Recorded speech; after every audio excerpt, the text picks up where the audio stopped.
It gives me immense pleasure to welcome our guest speaker, Mr. Shishir Joshi, co-founder and CEO of Project Mumbai, the recipient of the Rotary Club of Bombay Outstanding Public Service Award. He will address us later on building a brand in times of a crisis. I now request Honorary Secretary Satya Nisrani to make birthday announcements. Thank you, Fali. Members celebrating their birthdays during the week. On 6th Jan, Arvind Agarwal. On 8th Jan, Ria Bungara. On the 9th, Hoshang Nazir. And on the 11th, past President Dr. Adi Dastur.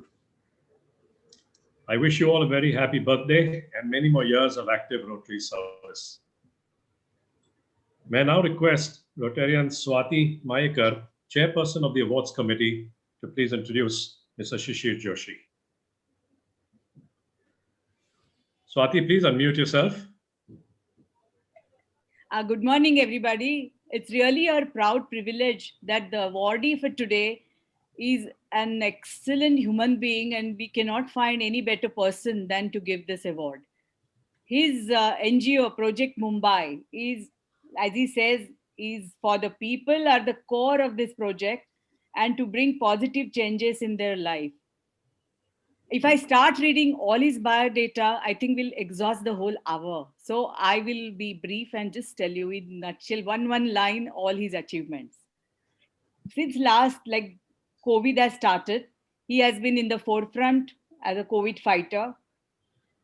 He has been providing meals, medicines, groceries to the needy and hospital kitchens, almost 1,500 meals a day. He has been providing vanity vans for women cops with all the requirements which are needed by women cops. And that's really thoughtful.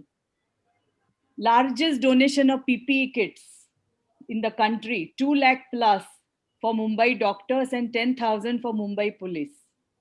Launching and driving a dashboard for non-COVID hospitals for the benefit of Mumbaikars. Project Mumbai has also been running 3 specialized helplines for mental health. His Project Mumbai founded a citizen-driven mission to provide cooked meals to the increasing number of hungry khana chahiye. The initiative has lost count, provided over 45 lakh meals. Something, we can't even think of those numbers. Project Mumbai collaborative drive has also provided grocery kits to over 20,000 families in Mumbai. 2 ambulances running 24/7 for Mumbai Police, 20 trolleys for the Central Railway, a helpline for domestic abuse, 10,000 raincoats and 2 lakh masks.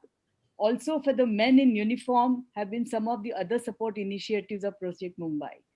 Recently, Shishir-led Project Mumbai, through an MOU with the MCGM, launched a call center to monitor all the home quarantine patients in Mumbai, 15,000 every month. As we speak in August, its team of, this was come in August, so I'm reading like that. Its team of volunteers, active citizens are currently busy at the 40 railway stations in Mumbai. By now, maybe the number has increased. Painting gratitude art as a tribute to COVID warriors. Project Mumbai itself has volunteer-driven model for social transformation. In its effort to encourage every generation to volunteer for the city, he has recently launched T-Champs, a volunteering opportunity for teenagers. So very thoughtful. Volunteering and building a sense of ownership towards city has always been the core of each project of Project Mumbai. In October 2019, championing a cause of a healthier environment, he led over 125,000 people to donate plastic, which was recycled into benches and other amenities for the Mumbai public gardens. This initiative, titled the Mumbai Plastic Cyclothon, now monthly drive, has been featured in the Limca Book of Records 2020 edition as one of the largest people-supported plastic recycling movement. In June 2019, Mr. Shishir Joshi led Jallosh Clean Coast, a campaign to clean Mumbai's water bodies, saw thousands join in, including corporate citizens, a municipal corporation, verticals of state government as well as young and old. Project Mumbai also runs the Smiling Schools project, a very exciting adolescent mental health program for municipal school children in Mumbai and Thane.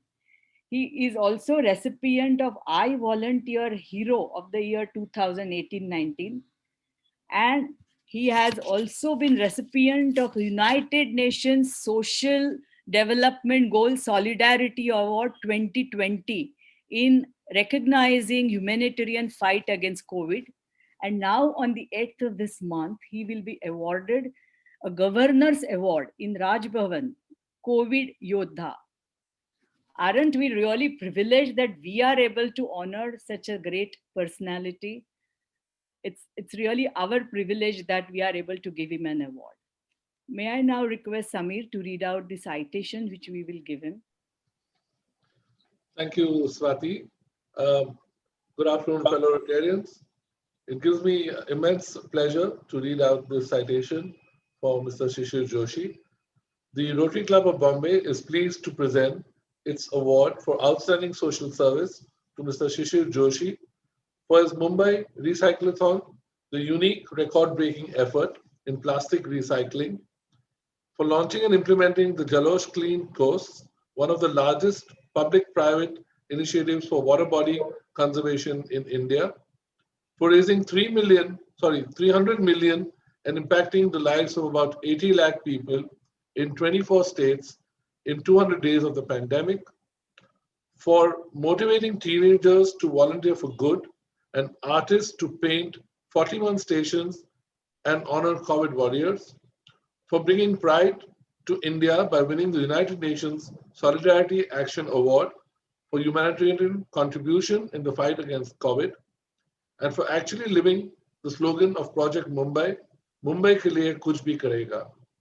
I now request our President, Rotarian Framrose Mehta, to present the award. Thank you, Samir. Mr. Shishir Joshi, it's my pleasure on behalf of the Rotary Club of Bombay to present the citation to you and to present to you a check of 25,000 in the name of Project Mumbai. Both will be sent to you shortly to the office. May I now request you please to address the audience. Thank you very much. Truly honored. Dear Framrose Mehta, President, Rotary Club of Bombay, Swati Maikar, Chairman of the Awards Committee, distinguished guests. Cliched though it may sound, I'm extremely delighted, privileged, overwhelmed by this honor bestowed upon me by the Rotary Club of Bombay, coming from all of you, and of course this club. What I can confidently say is the most exclusive and premier Rotary Club in Asia. Here's a very big thank you. I feel like possibly a Mohammad Azharuddin or Saurav Ganguly who hit a century on debut. So while the Honorable Governor has invited us for an honor on the 8th of this month, the Rotary Club of Bombay honor is my first this year. And I thank you all for having invited me. It's my privilege to be here to talk to all of you all. I've been a Rotractor decades ago. And did I ever imagine that once I will be in the Rotary on this side? I had not. I accept this on behalf of all my colleagues at Project Mumbai, and of course, each and every volunteer Samaritan who has been the pillar of what Project Mumbai stands for as a model of public-private people partnership. And that's the foundation of what we've been built on. At this point, I'd also like to acknowledge 3 people who coincidentally are all esteemed members of this very club. Narendra Nair, Chairman of Bombay First, whom I've had the privilege of working very closely, and I've learned a lot from him. Mr. Nair, thank you very much. One face I can see right now here is Ramesh Narayan and of course Ekta Shah, who through their ambitious Anandyan and Bhavishyayan, very fantastic and innovative projects of the Rotary Club of Bombay have transformed many lives and continue to inspire me. Thank you very much. And thank you very much once again, the Rotary Club of Bombay. This time last year, Project Mumbai was just yet another non-profit in Mumbai. Well, to be honest, we were not yet another. We were young, yes. Within the very first year of operation, and Swati Maikar has been very kind enough to list out lots of things. I must confess that the list that was shared was till August. And between August and January, it's been a few months, and we've done a lot more as well. But I'm not going to bore you all with all those further details. But yes, when we started off last year, we were also masterminds behind a couple of extremely unique initiatives. The Smiling Schools project that was mentioned earlier, it's a very ambitious and one of the largest adolescent mental health programs in the country. This was for municipal school children, again, of MCGM and Thane Municipal Corporation. We are reaching out to close to 1,400 schools, 4 lakh children. And our second has been the Mumbai Plastic Recyclathon. Again, arguably the country's largest citizen-led plastic recyclathon. Having said that, when Project Mumbai was launched, did we, or even I, dream of becoming this brand within these 2 years? Did I even imagine that I'd be sitting across members of Asia's most sought after Rotary clubs, and that too delivering an award acceptance speech? The answer, ladies and gentlemen, is definitely a no. So what part of this journey has been a surprise and what has not been a surprise at all? I must confess that in February 2020, exactly 1 year ago, we were all set to take our plastic recyclathon beyond Mumbai and Navi Mumbai to other cities. There were calls from so many cities that had come to us. The dates too had been announced, partners had been identified. Of course, despite being a very fledgling non-profit, we had earned, again, as mentioned, a place in the Limca book. We'd also been awarded the iDoPro Rise Award for contribution to India's social development. Of course, the iVolunteer Award has been mentioned. And then all of us were caught by surprise. COVID-19 struck. I remember March 15th when I landed in Mumbai, and suddenly one could sense the palpable unease among everyone. The pandemic meant an immediate halt to both our flagship initiatives. And that also means, one, the schools shutting down meant that the mental health program was on hold. Lockdown also meant that people were very naturally scared to step out. And that means our plastic recyclathon was put on a halt, suspended. So what do? The classic answer would be, let's stop. It was the easiest option to sit back and wait for calamity or crisis to dissipate. That we examined was nowhere to our core values. One of the values is the spirit of volunteering. Two, as again has been read out, that people remain at the core, our purpose, and positive change to their lives is and has been our intended outcome always. These were values which we had worked on tirelessly from day one. Values which we were no longer now confined to Project Mumbai, but now a shared legacy between us, team members, Project Mumbai, and citizens of Mumbai and MMR.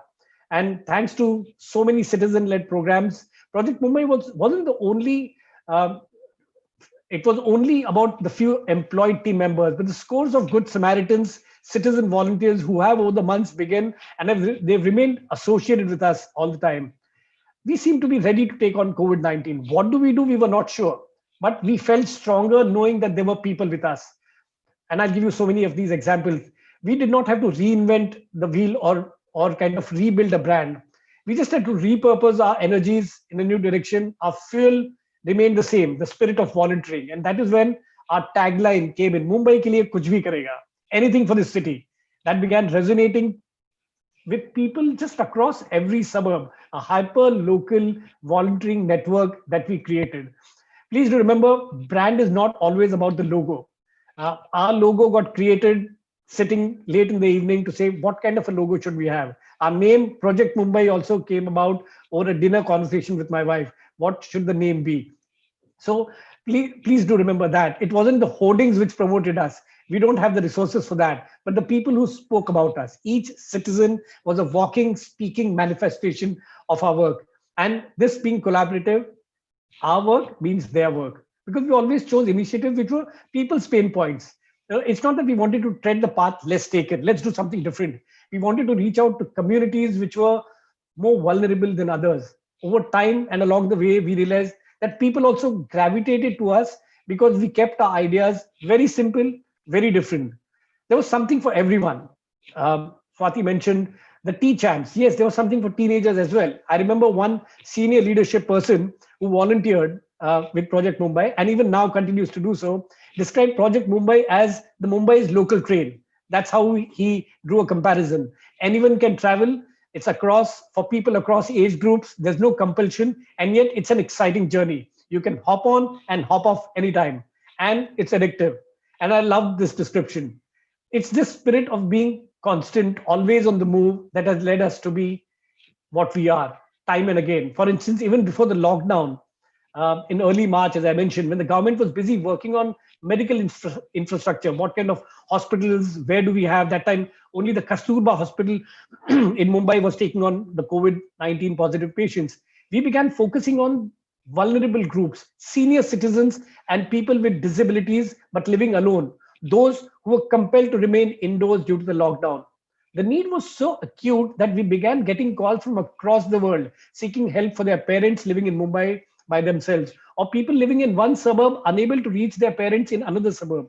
We launched a facility to provide meals, cooked meals, groceries, and even medicines to the elderly. I remember one elderly family telling us, "Don't give us groceries. Our maids have stopped coming in. Can we just have cooked meals?" So volunteers started cooking meals in their own homes and delivering it to these senior citizens. And well, what we got in return was blessings, and that's what we wanted. The numbers were high, the number of volunteers, helpers even higher. The ideas touched a chord, something which personally I'm passionate about in Project Mumbai resonates is scale. Scale happened. We also had an ear to the ground because of the army of citizens which had begun joining us by the day. It was also not long before we realized that people's anxiety levels had also increased with just the thought and a likelihood of a lockdown. Preempting another kind of a challenge, we once again reached out to our strength, the citizens. One Sunday evening, we put a message on the group that we want to set up a mental health helpline. How many of you interested? We only asked for qualified, trained medical professionals. In 3 hours, we had close to 100 medical professionals who had put their hands up to say, we'd like to volunteer. 100 therapists. A day later, after orientation safeguards, our mental health outreach helpline was launched. So wherever we felt there was a need, we built a solution, tried and tested. Scale was just part of the plan. Maximum numbers should benefit. That was what our intended objective was. So a second mental health helpline, this time for families with special needs, came up. We realized that there were a lot of people with senior citizens or children with challenges at home. Parents were inside. How do they cope? Therapists came in, a second helpline came in. Then we launched a helpline for domestic abuse. We realized that people are not speaking out. Abuse is on the rise. And that's what happened. By July, we realized that there were a lot of people who had gone through, were left scarred by the pandemic. We launched a grief counseling helpline also. People wanted to let out. People were mourning in private. They had nobody else to even come and console. People had seen deaths, people had seen calamities, and they didn't have anybody to talk to. Our grief counseling helpline has also benefited a lot of people. Each of these services are free, but aimed at supporting people's causes. Did we stop here? No. Did we even know what was in store ahead? I'm sure none of us did. But we knew that what people were going through because we were connected. On one given night, I remember, that's how people reached out to. This was sometime in April. Between midnight 12 and 1 a.m., I had close to 179 emails which came on my email box. I was awake, yes. Every night when I sleep, I think, what am I going to do tomorrow? 179 emails in 60 minutes. That's close to, and each of these saying, I live in Khar, I'd like to do something, I'd like to volunteer. I have a phone, I have a mobile. I live in Pedder Road, I'd like to volunteer. It was actually every 20 seconds a new email coming in, people wanting to volunteer. And I'm quite pleased to share with you, just this morning I got an email to say I'm so and so. That's the name of the person. That's an email I've got. I'm a third-year student of dentistry. I was traveling by auto rickshaw. There's one of the initiatives that we launched. I'll talk to you about. I saw about Project Mumbai. I love the idea and the work that you do. I'd like to volunteer. These are the kind of emails that we get day in and day out. That's when we also realized, as people started talking to us, that there's a lot of paucity of food. People are hungry. People are homeless. Most people were indoors, so people around flyovers had no food also. That's when we co-founded a citizen-led movement called Khana Chahiye. It all started as a food distribution drive along the Western Express Highway, where we knew for sure that there would be people who were homeless and who would be in need of food. From Bandra to Borivali, a long stretch of road, day one, March 29th, I remember that date, we distributed 1,500 food packets. Word soon spread that these guys are providing food. The government had reached out to us because the canteens in hospitals had shut down. And the government said, can you provide food to doctors? Was that our expertise? No, not at all. Mind it, just 45 days earlier, in February, we were known as the environmental and beach cleanup specialists, or maybe people doing work in education and mental health. By April, we had begun providing meals to doctors across 9 mainstream hospitals. Quickly, we had adapted to the new challenge. We knew what kind of food is required, how the packaging happens, how food should not get soggy, what time should it be cooked, how should it be delivered, how do community kitchens function. We learned it all. I can start a kitchen now. The next time you need food, let me know. What started off with 1,500 meals in March had grown to 55 lakh meals by end of July. And apart from that, breakfast, lunch, and dinner to doctors and healthcare workers, Sion, JJ, Cooper, KEM, St. George Hospital, Navi Mumbai Hospitals, Nair Hospital, and the Mantralaya control room. Food was going from kitchens supported by Project Mumbai. We also heard out ideas from people who could be ideas which could be implemented in a very simple manner, ideas which were different, implementation which had to be impactful and focused. And of course, as I mentioned earlier, scale. There had to be something for everyone. We always believe that if you need to see transformation, a local anesthesia, pardon me, the doctors here may not agree with me, will not work. It has to be massive. It has to be all over. Can we impact as many people as possible? Mind you, what I spoke about, it's just 3 of the 30 or 35 initiatives we launched in all this time during COVID-19. This is all in the first 45 days, but with massive impact. Sometime in July, the United Nations wrote to us, conferring upon us the Social Development Goal Award for COVID-19. We were chosen to be among the top 50 all over the world. That was a great honor. We never expected this. There was never looking back, of course. You all mentioned, yes, PPE kits we donated. We gave khaki PPE kits to policemen. It was about the innovative approach. People said, oh, wow. We soon became the go-to organization. We realized that numerous emails that we were receiving from people, more and more people would say, can we do this? In my area, this is a problem. And we said, yes, let's do that. If there's a problem, there's a solution. When somebody came up to us with help, if we were not understanding the challenge, it's not that we said, no, go to somebody else. We said, yes, let's learn the challenge. Let's provide a solution because somebody has reached out to us for help. Not when we did the vanity vans, we didn't do one vanity van. We did 17 all over the place, as many locations. Multinationals reached out to us to provide groceries, perishable items, sanitizers, masks, sanitary pad kits, 50,000 sanitary pad kits that we've distributed. In fact, last week we distributed kits in Chhattisgarh, women in Chhattisgarh as well. Other similar not-for-profits reached out to us. We just were joining dots with the state, with the local government, with people. Now we became a collaborative platform.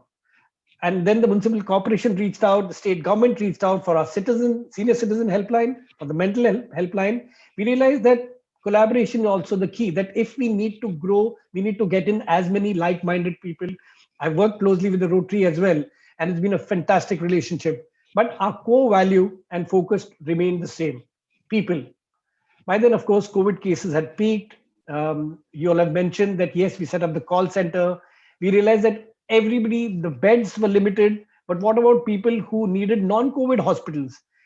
We thought of an idea, we got our volunteers together, we reached out to doctors and said, anybody who has a facility for non-COVID, it could be fractures, it could be pregnancy issues, it could be senior citizen health, dialysis. Let's put out a list. That became a real-time dashboard. For 2 months, we ran that. It was a great help to people as well. So we kept looking at challenges which existed and said, can we create a solution? And we found answers from people themselves. The call center for home quarantine was another benefit. People were so grateful. The point I'm trying to make here is not about our initiatives, not about this is us, Project Mumbai, but how we grew organically. Because we felt saying no is so easy, but yes to someone who requires help was the need of the hour. People needed to see change, and hence thinking scale was also very important. Anxiety levels were high, and so was trust deficit. We had to rebuild that trust in people. And if there was a problem that we felt existed, there always has to be a solution. So many of our solutions have come from people like you. As we introspect from time to time, especially what has given us this energy, we realize that it's been people. Mumbai has always been a charged city. Imagine that charge with the charge that we already have. We just harnessed it. In fact, what we did was to curate something for everyone. As I said, tea champs, there's something for you. Women at home or men at home who want to do something, we said, cook some food, we'll pick it up and we'll distribute it. We'll provide it to the security guards around your buildings. For those unable to step out, we said, okay, your skills can help. For CEOs and senior leadership people, we said, come along, help other NGOs who need some kind of guidance. They need help. For youngsters, we said, just call up a senior citizen in your area and say, how are you? I hope you're fine. Do you need some groceries? Just a phone call would help. A lot of senior citizens living away from their families could do with some help in how do you do Zoom calls? How do you do a video chat with family? Everybody said, yes, we'd like to join. We just joined dots through action. Scale again was just very natural. For the last few years, yes, we've been doing 41 stations. As in case you do get an opportunity to travel along the local railway stations, you'll get to see some very beautiful work of art being done by citizens. We've installed separators in auto rickshaws to protect passengers from drivers. Not one, not two, but 5,000. Yes, not one or two stations, but 41 stations. Post-August, we've also created a data top-up plan for children with less privileges. Not a few hundred, but 40,000 of them. We are now stronger because of our citizen volunteers. Again, the army is not in the ones and tens, but in the hundreds. These are the people who voice our core values and they work with us. Before I conclude, I must just confess, much of what we've done would not have been possible had we not got financial support. Yes, you all very generously mentioned, yes, we did raise over 30 crore for an organization which is just we were just 14 or 16 months old when COVID happened. To the extent that individuals built crowdfunding platforms, teenagers raised money with us. They said, we've heard about Project Mumbai. And why is this happening? Again, as I said, this is not about tom-tomming about Project Mumbai, but this is about everybody wanting to do something. I'm proud to say that not once did we have to ask anyone for money. Except food and purchasing equipment, most of our implementable ideas required people support and participation, which we had in plenty. In all these months, people offered on their own. When COVID-19 struck, we just 14 months, as I said, we were not even eligible. We are still not eligible for CSR. We are just a little over 2 years old. But even the most rigidly compliant organizations chose us as beneficiaries, and I'm really grateful to them. This allowed us to achieve yet another scale landmark in different ways. Most of those who donated to Project Mumbai may be for sure known to all of you, many of you. Would they donate money to an entity that they do not trust? Would you donate money to an entity you don't trust? I don't think so. We build that trust of transparency and credibility, a trust, the foundation of which remains people, most of whom I've never met, but we are all tied together by the bond of values that we've created. The value of the spirit of volunteering, which I'm so proud about. We had launched Project Mumbai and the core value of strength of people. Last week, India's biggest crowdfunding platform also voted us as the best startup NGO of 2020. We don't see ourselves as a startup at all because there are people here working with us, walking with us, running with us. Just to share with you what the spirit of Mumbai is, as I say, with an anecdote which I'd like to close with. This happened sometime in April when during the peak of the COVID and our volunteers were all over the place. They're all connected by WhatsApp. And I remember getting a WhatsApp message from a Kandivali resident, a young man in his late 20s. He urgently required medicine for chemo. And he reached out to us. He was unable to step out because family had told him not to. He reached out to the Project Mumbai website. It came to us. The medicine was available only in Dadar. One of my volunteers, a lady volunteer from Mahim, said, I will help out. She traveled by car. Lockdown was on. She traveled by car to Dadar, picked up the medicine. She drove down to Khar, where the second volunteer from Project Mumbai's team of volunteers was waiting. He picked up the medicine, went to Andheri, where the third volunteer was waiting for him. He picked up the medicine, he picked up some fruits, he picked up some vegetables, and then he, on his bike, went to Kandivli and handed this the necessary items to the Kandivli young man. We got his blessings, and this is what we managed to build through Project Mumbai. As we proudly say, Mumbai ke liye kuch bhi karega. That's the spirit of Mumbai that we managed to build, that everybody wants to do something, and we are glad that we are here to help. Ladies and gentlemen, I'm grateful to have been invited, and I've been given an opportunity to speak and share the work that we've done. We at Project Mumbai believe in collaboration, and I'm happy to extend my hand of support unconditionally to each one of you here. Of course, the Rotary, which has been so generous always. Can we all get together, contribute to make a change? That's the promise from my end. Once again, thankful, extremely grateful and privileged to have received this honor from the Rotary Club of Bombay. I was born not in Mumbai, I was born in Bombay, and to receive an honor like this from the Rotary Club of Bombay, I'm privileged. Thank you once again.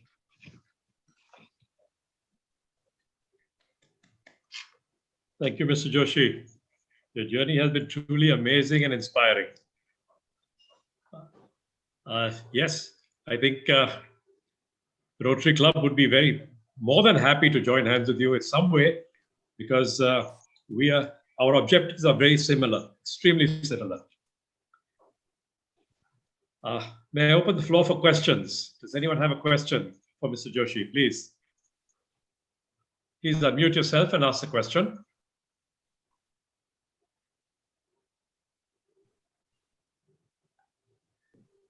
Well, Mr. Joshi, it seems it's all awe-inspiring. There doesn't seem to be any questions of you. Yes, I see Ramesh putting his hand up. Ramesh, go ahead, please. Hi, Shishir. Of course, it's been inspiring. Thank you very much. This is not a question, really. I thought that I must share with all our members. Shishir said that he collects all this, plastic, and he converts it into, various things. Amongst the things which he has done is he has also converted them into plastic pencil boxes for our Bhavishyayan children as well. Thank you, Shishir. Yeah. That's one of the spaces that the Rotary can be part of. We're very, very active in the environment space. We have recycled plastic, and 100 of these benches are now in the museums of Mumbai. We are also hoping to create one garden in Mumbai which will be entirely made out of recycled plastic. What we're trying to inculcate is a behavioral change, and somewhere what we're calling it is a recyclathon, where people feel I've done something. So the next time the pencil, the spoon that you donate, and when you see it converted to a bench, you feel that there's impact. Happy to share these ideas with the Rotary. And yes, more than happy to be part of Bhavishyayan and Anandyan as well. Thank you. Thank you. Swati, you had something? Yeah, I just wanted to know that, generally it's a maybe wrong perception that the government bodies themselves are the ones who hinder when somebody is trying to do some good work. What is your experience as far as this is concerned? I can see a lot of smiles coming to this question of mine. But let me put it that way, is that there are good people everywhere. That's one. Everybody has a good bone, and there are good people everywhere. We managed to spend time in finding out who are the good people. So with those good people, we move forward. And the best part about the government is that people get transferred. So if we've found somebody who's not so amiable to the work we've been doing, we wait for some time, and we know that somebody else will come in that place. So we've been fortunate. And I've always believed that good deeds will happen, and there is always a good support in some way or the other. Fali, can I? Go ahead, Shari. Shishir, we were, wondering, is there any particular area that you would like the Rotary Club to support you? Is there anything that's specifically of interest that, the Rotary Club could support you? Um, the value systems that the Rotary has is immensely rich, and we could work together on building a mass volunteering process across wherever the geography or the footprint could be. Somewhere my passion is, can we get every Indian to volunteer? And then we'll be able to map. It should not be a one-off volunteering to say, I did this, but can I create a kind of a consistent volunteering opportunity where it's not their job, but it's my job as well. So don't try to change the world, but just be the custodian of the 100 meters where you live. So yes, volunteering is something, volunteering not just about anything, but can we make volunteering as a core program in itself, a mandatory core program. And now when I say Rotary, it trickles down to a further vertical that each one of you, to the organizations that you represent, can we make volunteering as a mandate to say that everybody should volunteer some of their time and then become a part of the KRA. Somewhere I will give an example of the mithai wala. When you go to a mithai shop, he gives you a small piece of mithai to taste.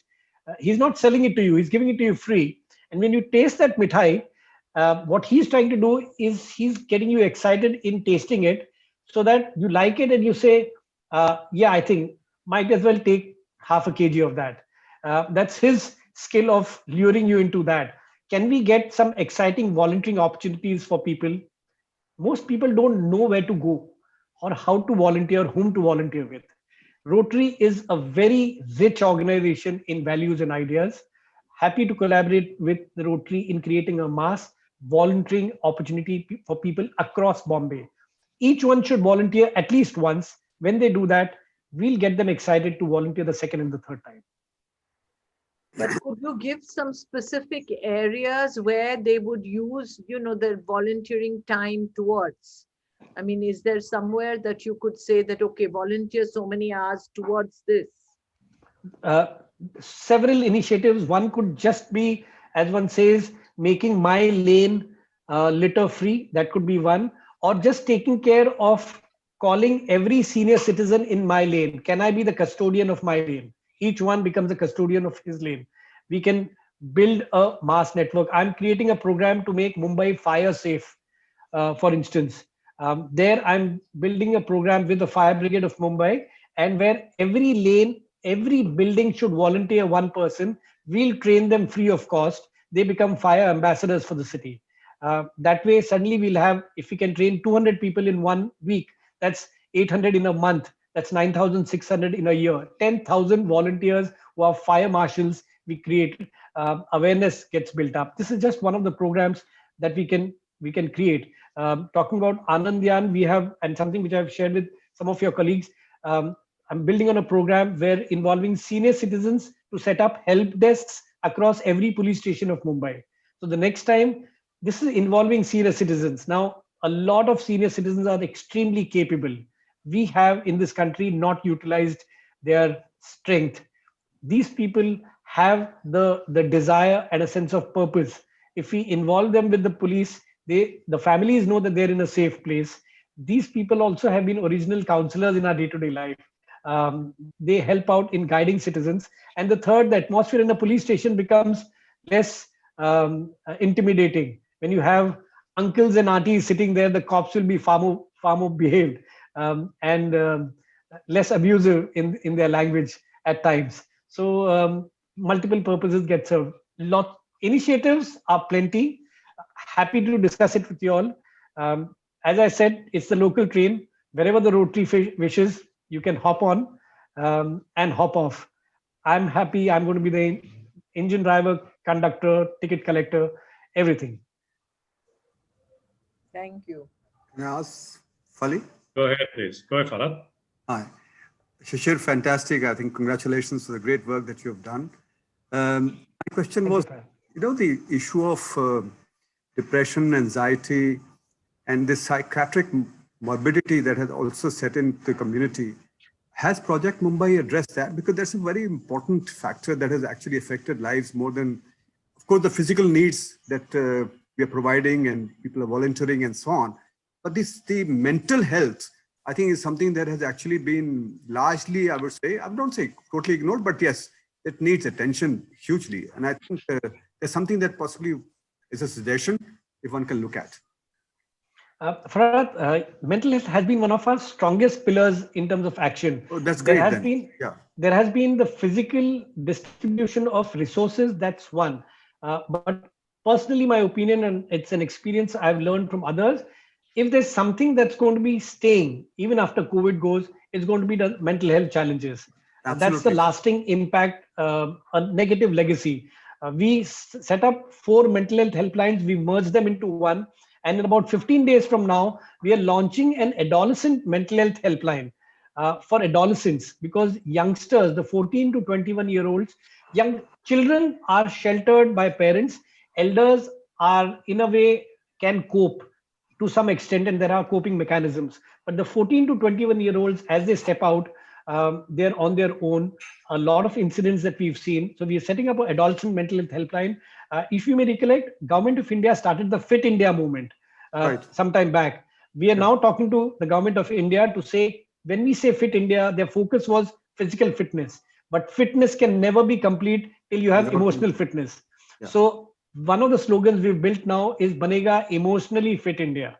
It's not just Fit India, it's Emotionally Fit India. And we're working on that. And if that's another space, we'd be happy to work with the Rotary to create, can we make every person emotionally well-being or fit in the MMR, the Mumbai Metropolitan Region? Starting from there. Thank you. I think that's great. Thank you. Thank you. Freya, you had a question? Yes, I did, please. Sir, if we have youth and adolescents who are in need of the mental health help, how do we connect them with you, please? Freya, I'll share the mental health helpline to you. Subsequently, I'll share it across to the team who've written to us. It's a toll-free helpline. It's across multiple languages. And so that's, of course, a common helpline on emotional well-being. But in the next 15 days, when we set up the adolescent mental health helpline, we will be, we'll share those details. It's the same toll-free number, but we'll have a special segment of counselors and therapists only addressing adolescent concerns. That'll be superb. Thank you. I look forward to receiving that. Thank you very much. I promise you. Thank you. Thank you. Do we have any other questions? Thank you, Shiji. Thank you very much for that. Satyan, may I please request you to give the official vote of thanks? Yes, with pleasure. Shishir, it's admirable to see that in such a short span of time, you had such a deep impact on humanity through your various initiatives. The ability to identify a need, arrange the resources, and to do it at scale is exemplary and inspiring. You are a true friend of the earth. We would love to collaborate with you to make a change. As a token of our appreciation for this afternoon that you have spent with us, we will on your behalf light up a rural household using solar power. And we'll send you the certificate also shortly.